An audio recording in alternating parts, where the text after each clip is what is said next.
Have you ever laid down at night, turned off every light in the room, and still heard something? A high-pitched whine, a buzz, like electricity running through a wire. Maybe a hum, a click, a ring that never quite goes away. You strain to hear silence, and instead you hear that every single night. If that's you, I want you to know something right away. You are not imagining it, and you are not alone. I hear from people about this constantly. In my clinic, in my comments section, in messages that all say some version of the same thing. I've had every test. My ears are fine. So why won't this stop? Stay with me today, because I'm going to answer that question. This is for anyone dealing with ringing, buzzing, humming, or that strange electrical sensation in the ears that doctors call tinnitus, sound with no outside source. Here's what I've found treating hundreds of these cases. About 80% of the people who come to me with tinnitus have already done the full workup. CT scans, MRIs, a hearing test called audiometry, an otoscopy, where a doctor physically looks inside the ear canal, sometimes even imaging of the neck. And in the vast majority of these cases, nothing shows up. No damage, no disease, no clear cause. Just ringing and no answer. Today I'm going to walk you through the most common reason I find behind that ringing. A single, specific muscle in your neck that almost nobody checks. And then I'm going to show you, step by step, exactly how to release it. Here's my promise to you. Stick with this video through all 3 exercises, and do them in the order I give them. Each one prepares your neck for the next. Skip ahead, and you'll be working a muscle that's still too tight to respond.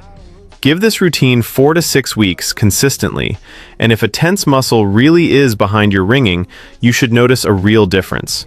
Some people report their tinnitus dropping by half, some by even more. Some say it disappears entirely. So let's talk about why this actually happens, because once you understand the mechanism, the exercises will make a lot more sense. Picture the back of your head and your upper spine. Right where your skull meets your neck sits a small structure called the medulla oblongata, and tucked inside it are 2 tiny clusters of nerve cells called the cochlear nuclei. Think of them as the sound processing relay station of your brain. The first stop where signals from your inner ear get sorted before they travel up to the parts of your brain that let you consciously hear. Now, running right alongside your spine on both sides of your neck are long straps of muscle called the semispinalis capitis. I'll just call them your neck support cables. Their job is to hold your head up and keep it steady all day long. But here's the problem. In the world we live in now, those cables are almost never allowed to rest. Think about it like a phone charging cable that gets bent at the exact same spot over and over every single day. Eventually, that one spot gets a weak point, a kink that doesn't straighten out anymore. Your neck muscles work the same way. We spend hours looking down, at phones, at laptops, at tablets, instead of looking straight ahead the way people did for most of human history. That constant downward tilt puts non-stop strain on this muscle, and over time, tight, sore knots form inside it. In muscle therapy, we call these trigger points. Here's the part almost nobody explains to patients. When that muscle stays tense for weeks or months, it doesn't just cause a stiff, achy neck. It starts firing a steady stream of nerve signals upward toward the brainstem. And because of how closely packed the wiring is back there, some of that signal traffic spills over sideways, right into those cochlear nuclei I mentioned. Your hearing nerve itself is completely healthy. Your ear is completely healthy. But that nucleus is getting irritated by signals leaking in from next door, and your brain interprets that irritation as sound. A ring, a buzz, a hum that isn't really coming from your ears at all. It's coming from your neck. That's why fixing the muscle can quiet the sound, release the tension, calm the signal traffic, and for a large share of people, the phantom noise fades right along with it. Now let's get to work. 3 exercises, done in order, each one setting up the next. Exercise 1, the warm-up rub. Why it matters? This is your prep step. You cannot dig into a cold, tight muscle and expect it to release. You'll just aggravate it. Why it works? Friction against the skin and muscle draws blood flow into the area. More blood flow means more warmth, and a warmer muscle is a looser, more pliable muscle. The same reason an athlete stretches after a light jog instead of cold. This step alone won't fix your tinnitus, but skip it and the next two exercises won't work nearly as well. How to do it. Sit comfortably. Place one palm flat against the side and back of your neck, right where it meets your skull. Rub in firm, easy strokes. Start up near your hairline, then work your way down toward the space between your shoulder blades. Switch sides and repeat with the other hand. There's no strict count here. Just keep going until you genuinely feel warmth building under your palm. Common mistake. People tense their shoulders and neck while doing this, almost bracing against their own hand. Let your neck go soft and heavy. You're warming the muscle, not fighting it. Easier modification. If raising your arm to reach the back of your neck is uncomfortable, use the back of your hand instead of a flat palm, or ask a family member to do the rubbing for you for a minute or two. Dosage. About 1 to 2 minutes per side once a day, right before the next two exercises. Once your neck feels warm to the touch, it's ready for something a little deeper. That's where the ball comes in. Exercise 2. The trigger point ball roll. Why it matters.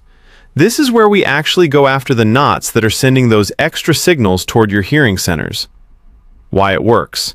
Applying firm, sustained pressure to a trigger point does two things. It mechanically encourages that tight little knot of muscle fibers to release, and it briefly interrupts the pain and tension signal loop your nervous system has gotten stuck in. It's the same principle behind sports massage, just self-applied and targeted at this one specific muscle. How to do it. Grab a firm ball, a tennis ball, a baseball, even a firm rubber dog toy works fine. Sitting upright, place the ball against the side of your neck, just beside your spine, never directly on the bony bumps in the center of your spine, only the muscle beside them. Gently roll it from the center outward, 5 small rolls, then shift slightly lower and roll 5 more, then lower again for another 5. That's 15 rolls down one side. Switch hands when your arm tires, then repeat the same 15 rolls on the other side. Common mistake. Pressing so hard, so fast, that you're just poking at the muscle instead of rolling through it, or working directly on the spine itself instead of the muscle beside it. Stay off the bone, stay on the muscle, and let the pressure be firm but tolerable. Easier modification. If a hard ball feels too intense at first, start with a softer ball, or simply use your fingertips in small circular presses instead. The goal is steady pressure, not pain. Dosage. 2 full minutes total, about a minute per side, once daily. If you find one especially tender, tight spot, feel free to linger there a little longer. You're aiming for that knot to feel smoother and less tender by the end. Now that the muscle is warm and the tight spots have been worked loose, we finish with the move that actually lengthens the muscle and locks in that release. Exercise 3. The hold-release stretch. Why it matters. This is the exercise that does the real, lasting work, stretching the muscle fibers themselves so they stop generating that constant background signal. Why it works.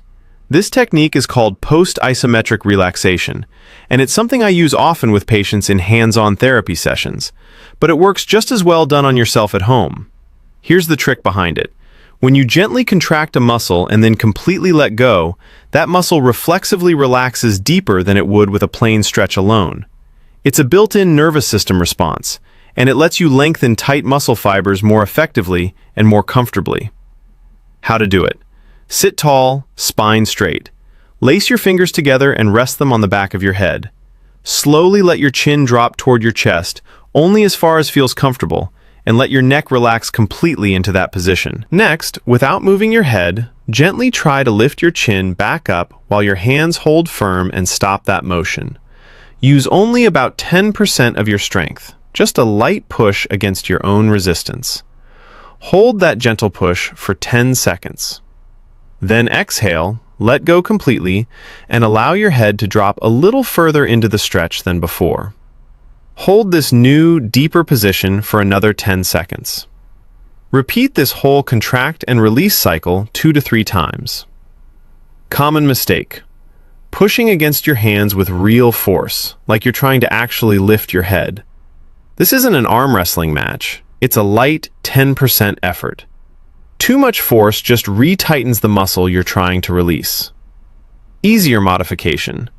If lacing your fingers overhead is uncomfortable for your shoulders, simply place one hand on the back of your head instead of both, or do the stretch without any hand resistance at first.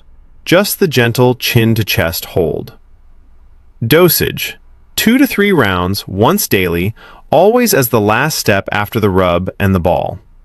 Do all 3, in that order, and you're giving this muscle everything it needs: warmth, release of the knots, and a real, lasting stretch.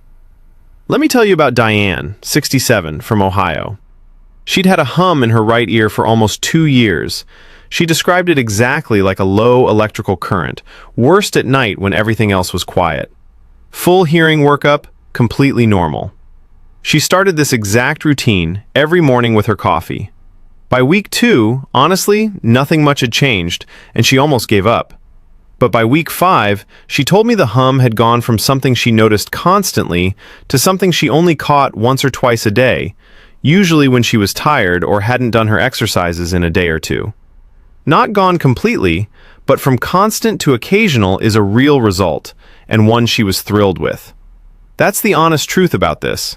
For most people, it's meaningful relief, not an instant miracle, and it takes consistency to get there. Now, I need to be direct with you about when this routine is not the answer.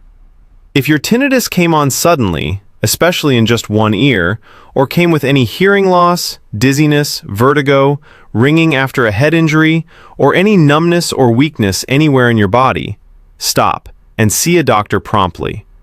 Those symptoms need proper medical evaluation, not neck exercises. This routine is specifically for the common pattern I described: tinnitus with normal test results, alongside neck tightness, tech neck posture, or a desk job. Give it 4 to 6 weeks of consistent daily practice. If you see genuine improvement, keep going. If you notice absolutely no change at all in that time, that tells us something too.